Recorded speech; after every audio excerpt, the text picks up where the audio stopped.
And now, for your listening pleasure,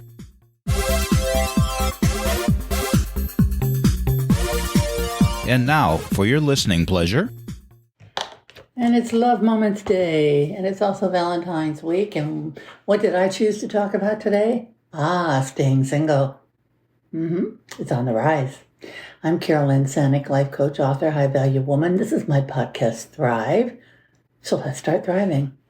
You know, life starts for us with storybooks and moms and dads and a family and Sally and Dick and Jane, and it becomes ingrained in us. My grandmother took me to weddings, and I fell in love with the idea of being a bride. And when we don't become a bride, we get asked questions, and people begin to think something's wrong with us. Then we learn the stats. The divorce rate is high, especially in the US and the UK. Everything is always changing, and it gets to you after a while, and you feel you're doing something wrong, and shame is involved.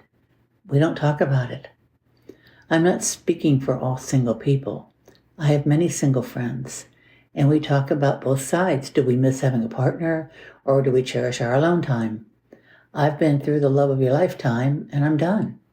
I do cherish my alone time, but I also have lovely times where I'm lonely, and they're not that lovely.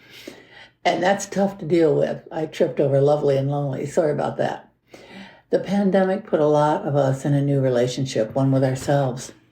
I feel a lot more discussion should be held on this. On being single, more books written, more Zoom calls, whatever it takes to remove the stigma from it all. In the meantime, if you're not in a relationship and you're sad because it's the weekend of love, don't be. Make some plans with other singles. I've been invited to a wine tasting with a group of ladies, and then back to a friend's house for potluck, and there will be people there with partners.